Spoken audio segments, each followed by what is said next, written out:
Alright, welcome to the Naught Lloyd Enjoyer's Guide to soloing Orin as a pure Bladesinger. You don't have to be pure, but we are here, and we'll jump straight into the build. So stat-wise, we are 10 strength, that's 8 base and then 2 from the Astarian portion. We are 20 dex, that is achieved from a base 17 and then anti-ethel hair and an ASI. We've got 23 con from the Amulet of Greater Health. We've got 16 int as just a base because we don't need to any higher because we've got Arcane Acuity in play. We've got 14 wisdom and then 10 charisma because that's what was left over. Feat wise, we are rocking of course dex ASI, we're rocking alert, and I'm using savage attacker as well.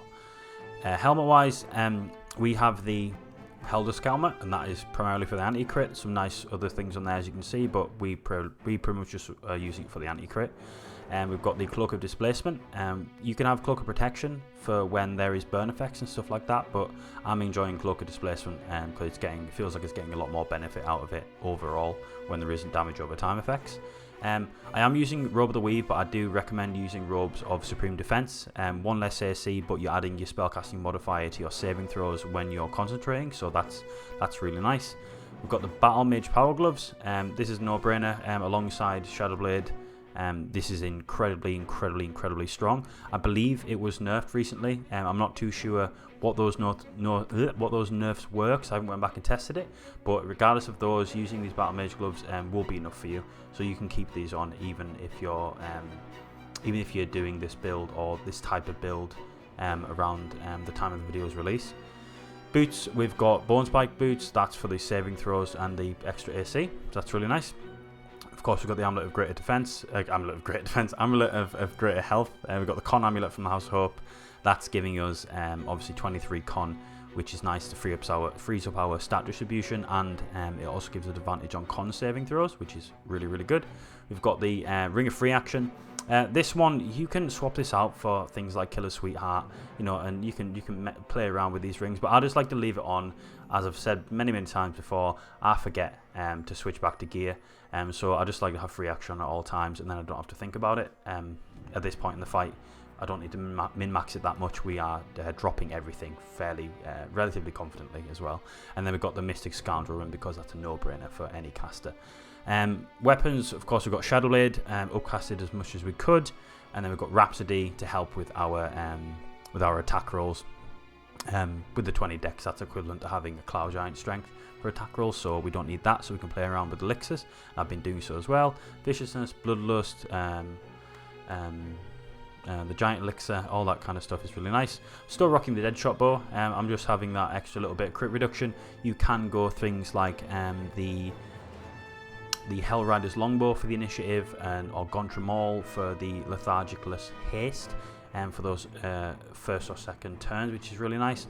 Honestly, take your pick. There's no must-have when it comes to the bows with this one. It's all personal preference really, and I was just kind of toying around and set on this for a lot of it.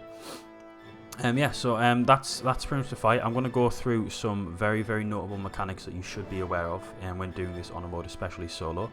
So to start off with, Boon of Baal. Now, Boon of Baal is going to be constantly active in the fight until it's properly dealt with, and so there are 2 things that are going to happen while Boon of Baal is active. Now, Boon of Baal is constantly active as long as the Reapers of Baal are performing their chant, and you'll see 6 of them spread out across the edge of the arena while you're fighting Orin and her minions.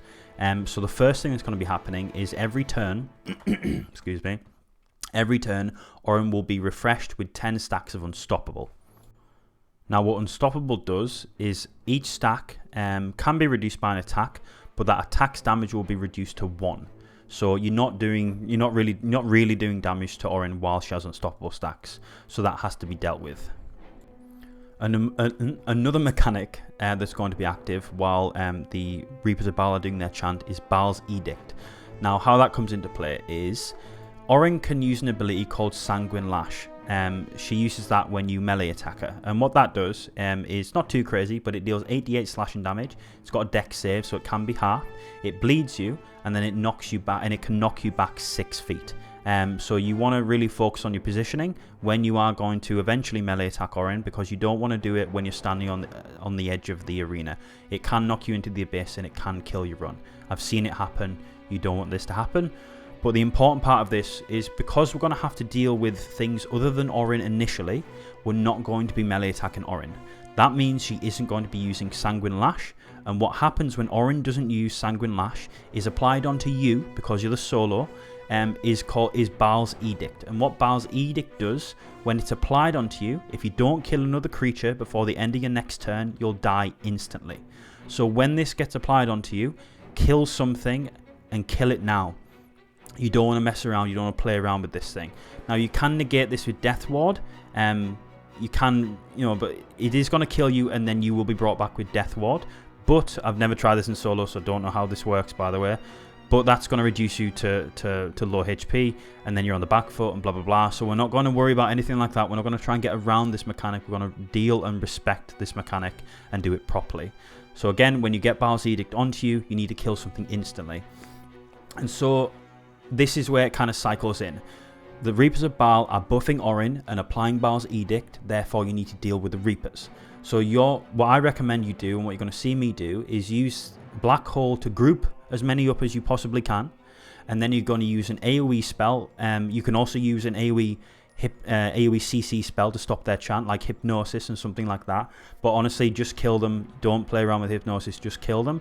Use something like Wall of Fire, use something like Cloud Kill, something that's going to apply the damage without you needing to do it directly. So then while that's active, you can then on top of that deal damage directly. So you can guarantee the kills almost instantly. So again, Black Hole and something like Wall of Fire or Cloud Kill, that has to be dealt with. So just to reiterate what is happening with these guys, just to round it out, is the Reapers of Baal performing a chant. That chant refreshes unstoppable stacks. Can't hit her, can't really damage her, so we want to get rid of those. Because they're chanting and you need to deal with them, you aren't going to be hitting Orin, and because you're not hitting Orin, you're going to get Baal's Edict. Baal's Edict means you need to kill something or you're going to die at the end of your next turn. So that's kind of Boon of Baal and how it works as a general, a general premise. You don't need to go any deeper into that. That's just how it works. Do acknowledge that, do respect it, and do play this mechanic. Don't try and get around it. Now, before we actually deal with this mechanic, we're going to be dealing with two other minions that are active alongside Orin and the Reapers of Baal. The first one, which I highly recommend that you target first. This person needs to die immediately in this fight. She's the priority target number 1, and that's the Death's Head of Baal. And the reason she's priority target number 1 for me is she casts Stunning Gaze. Now, Stunning Gaze is just, again, she's just going to look at you and she's going to stun you. It is a wisdom saving throw, but we want to minimize this. We don't want to just leave her alive and think, I'll get the save, because you're not always going to get the save, and you don't want to get stunned in this fight. It's very, very scary. It'll immediately put you on the back foot, or it'll just flat out mean that you're going to die. So again, Death's Head of Baal has to die first, and you'll see this in the video soon. You're gonna invis. You're gonna have all your buffs on you. You're gonna invis, and you're gonna go immediately to the Death's Head of Baal, and you're gonna kill her. Just remove this stun from the fight. Remove it from the equation. You don't want to have to try and save against this thing. Also, on top of that, things like Balduran's Helm, which say they stop stuns, they do. They don't stop Stunning Gaze. This can't be stopped. It can only be rolled against. We don't like allowing extra rolls when we can remove them from the equation. We want to just completely take this and just say no to it and kill her immediately. After we've killed the Death's Head of Baal, you want to then focus the Invoker of Baal. Why? Because he casts Slow. Now, Slow isn't a stun, but Slow is slow. What Slow does is it reduces your armor class by 2. Your movement speed is halved, and your dex saving throws are also reduced by 2.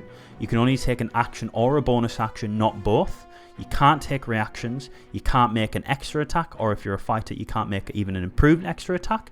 And this is just a nasty debuff. If you use this in the fight, if you use this in the run yourself, you know how strong this is.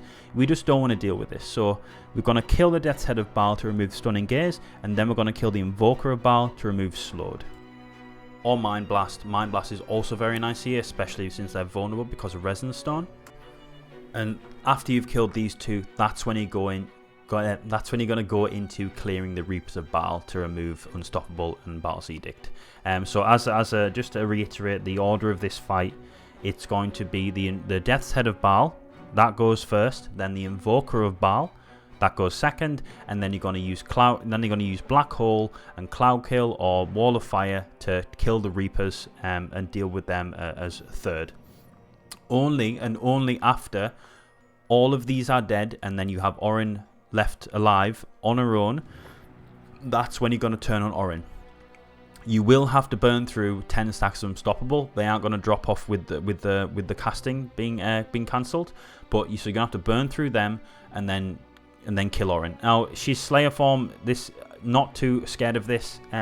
One thing that's really good for this as well is when Orin uses her multi-attack, like any multi-attack, you can use your Illithid Charm reaction to cut that short. You might have had this happen to you against Illithid when you're using something like Scorching Ray. It's like, I think you'll get 3 hits out of it, and then the charm will go through and cancel it. So that's really nice for this fight as well. But generally, I'm not too worried about Slayer form. Slayer form is definitely the weaker version of Orin. It's only the mechanics in this fight that make this a harder fight than the Dark Urge one. But once you've got all her minions down, it's just on Orin on her own. You can use things like Mirror Image, keep your AC up, and then just keep hitting her. Just keep that psychic damage coming in. If you're using Shadow Blade and Resonance Stone, you should kill her pretty quickly once her Unstoppable stacks are there. You can use Magic Missile. You know, they're good for getting they're good for reducing Unstoppable stacks. I don't even know if I do that. I think I just keep hitting her because it's that simple. But yeah, just respect the mechanics in this fight, respect the minions that are in the fight as well and what they can do. Again, go check the wiki, go look at all the finer things that she does in Slayer form, go look at everything in this fight, make sure that you're aware of everything going on, because there's a lot that happens in this fight. So, you know, she does have a fear as well, so that's something you need to be mindful of. That's why you want to be really efficient with your kill order, and just get her alone as quick as you possibly can. Alright, and that's been my TED Talk on Orin and the mechanics involved in killing Orin, and let's just get straight into the fight. Check over the gear, because we've had wrong gear on in the past. We are gold. Oh, bro, I do that shit all the time. Yeah, man. I did about 6 fights with a fucking warped headband of intellect on, wondering why my arcane acuity wasn't working. Whoops. Favourite caster boots? Yeah, man.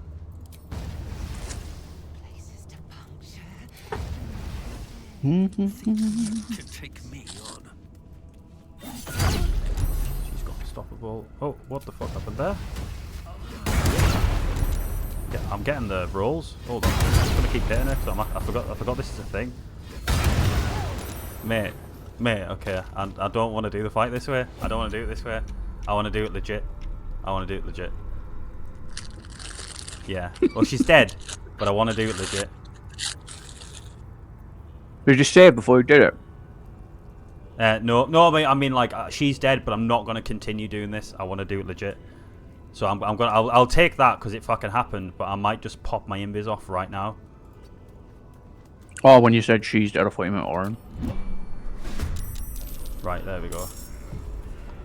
Oh, some of the casters are in the middle. Okay, fair enough. This is. It's funny. It's a testament of why I'm surprised by that happened. You know, I've never abused stealth. Yeah. Yeah, it's almost true. It's how the bone spike boots work better on casters than they do on marshals. Yeah. It's just a solid little pair of boots. Right. Okay. Apparently, I've still got my extra attack from that as well. So that is actually fine. Orin didn't transform. Huh. Oh, she does then transform, didn't she? I always forgot about that. Well, should do it on her turn, I think. Okay. Is it a wild shape in this fight? I don't know. I don't actually know. Hmm. What I'll try and get. Can I please get all of you? Can I please get all of you? Can't get all of you. Okay. Orin just hit me. Okay, that's fine. Oh, because of the ring I can't use on a bonus action. That is whatever. To be fair. That's whatever. And let's bring this guy in.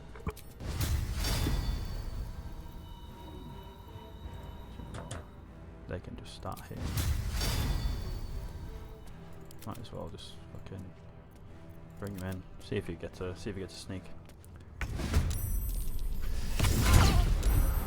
He does actually get past their health as well. That's funny.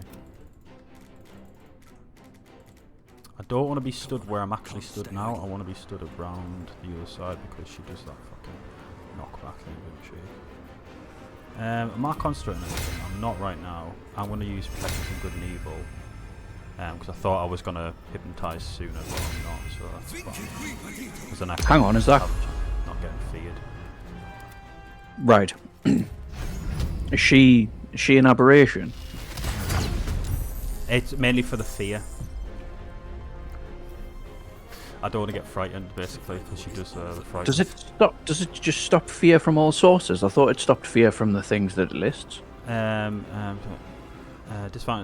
creatures have these creatures have disadvantage on attack rolls, and the target can't be charmed, frightened, or possessed by them. Maybe we'll find out. We'll find out. I'm gonna say that by them seems to be the operative word there. Like. Yeah, we'll find out. Nothing important is ever easy.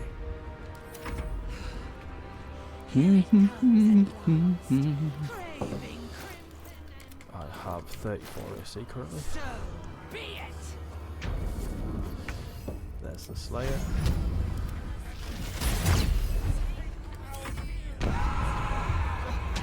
Unstoppable, that's fine. Then I'm gonna Hypnosis. Oh, there's Baal's Edict. I've got to kill someone. If you don't kill creature before the end of the turn. Right. Let's. It's getting real now, audience. Yeah, yeah. I refuse to say it, chap. I might throw here. Might throw. Smoke. Do I have smoke? Might throw. Could throw a smoke powder bomb.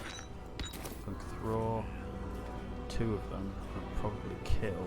Or just go for cast cloud kill.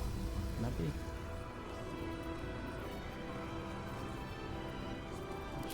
I'm not targeting any card now. Can't think what would be the best way for this. Sunbeam could be nice. Sunbeam could be nice. You don't want to kill too many of them, bro, just in case. She re-raises them as skeletons. And do they count, do they? Yeah, you just got to kill I'll read it out directly. Yeah, I need to stop playing fucking Dirge, me. If you don't kill another creature before the end of your next turn, you will die instantly. So this will probably be. If that's got 1 turn on it, dude, I would try and kill something this turn. No, I'm gonna do it now because I'll die next turn if I don't. Yeah, you just die. Just straight up die. Mad. Yeah, it's mental. Just making sure that I do. Seeing what other options I have. Quick thing there. If you use Cloud Kill or something, does it class the killers coming from the Cloud Kill, or does it class it from coming at you? I know that's a minor point, but it did just pop into my head. It should, because you have to hit with AOE anyway, so it should, because other things can proc off Cloud Kill. Right.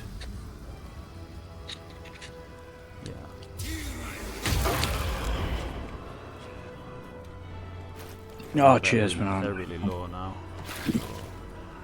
Like I say, I'm a casual Dirge player. Halcyon died and it took off Baal's Edict. Forgot about that. Oh, mate, that's how I did it last time. I completely forgot about that because I was like, right now I've got to finish off the lowest one, but I don't, because I was gonna get close and mind blast them. That's what I was gonna do. That's funny. Yeah, Cloud Kill's solid. I might just go for. What does the silence do? Does silence stop the edict? Yeah, just for you, Connor. Probably. I like Gust of Wind in the silence. Probably does. Just stops the ritual. Oh shit. Yeah, that's why I'm going to hypnosis, because it does the same. I could also, quite frankly. So does Baal's Edict come from them doing the ritual? I thought it was just the skull did it on its own. I can't remember. I just. I'm not disputing anything. Like my information on this one is completely shit. I think we've only done it the once.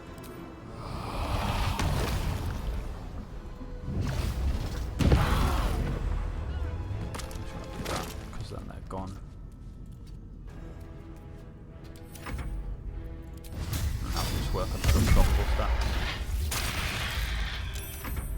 Big dirty magic missile, like. Yeah. These two are helping as well. Ah, ritualists. How many she got now?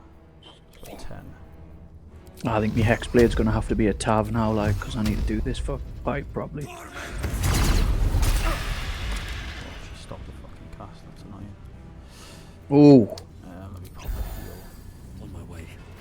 Still got 2,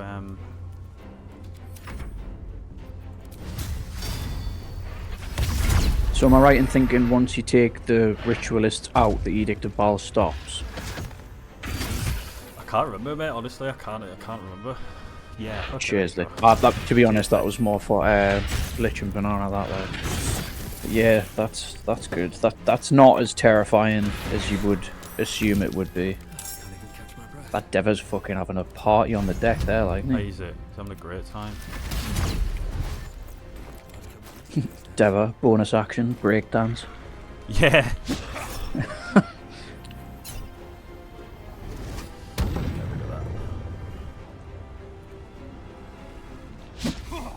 Wait till I get these unstoppable stacks down. Fucking obliterate. Absolutely. You're breaking the rules, Mush. You should never be surrounded. Never be surrounded, eh? Honestly, I've got Yeah. fucking, even with this amount of AC, it's like whatever. I might do this. I might shield rolls. And then I'll use another one as well. How many do I need? I need 5.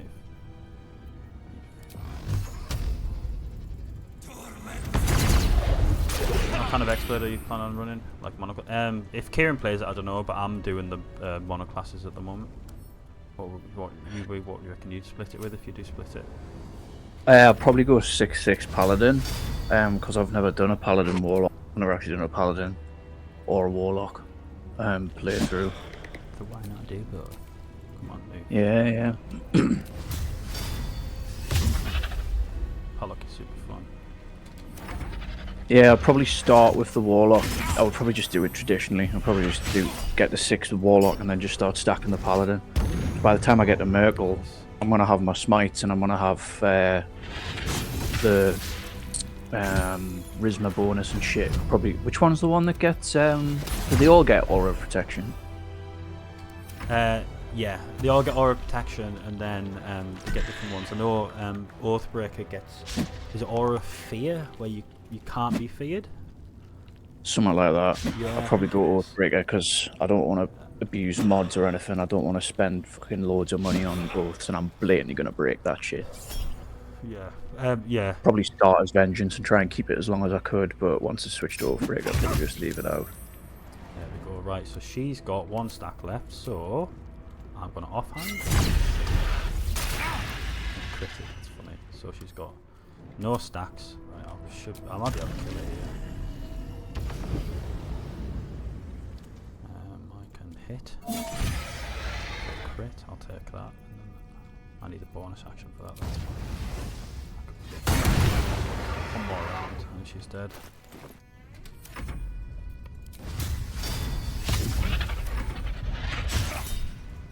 I love the fact that the charm is interrupting a slay because of it's fucking. It based its deck because the stealthy is crazy. She doesn't get the full crazy attack on you. It just makes it so nice. Lich is saying I played 8 lock 4 Paladin, ended up 1 tapping every bot. Set Merkel in the first act, bit too rest heavy. It was fun to change things up with something super stupid. Yeah, It's fun to do. Tell you, I whinge about fucking long rests, man. I hate that shit. You've been long rested on that one. To be fair, I twist so much about that yeah, Warlock will help negate that a little bit. Yeah, that's what I'm thinking. In all honesty, I'll probably get to level 6 and just be like, fuck it, let's just go Warlock all the way. Because I didn't like Warlock for silly thematic reasons. I don't like the idea of my power coming from something so that I'm like beholden to the patron, like narratively. Yeah. I just fucking don't like that idea. And then I was playing Warlock properly and I was like, yeah, I'll this clap. Alright, and with Orin dead, I want to just end the fight here. It's just cleaning up these skeletons. Nothing can kill us, nothing could go wrong. We're just going to quickly finish these off, and then that'll be us on to the brain. Yeah, so it's a lot to take in. If you enjoyed the fight, if you enjoyed the guide, do check out the other guides on the YouTube channel. I'm trying to increase the quality of these guides without also tripling the workload. But yeah, check out the Twitch stream, check out the YouTube live stream. We've got a Discord going now, so check out the Discord in the description. Check out the definitive solo guide also on Steam as well. I'll link that as well. It's work in progress, but it's really good. He's done a really good job writing it up. But yeah, we'll see you guys for Brain, and we'll see you in the next one.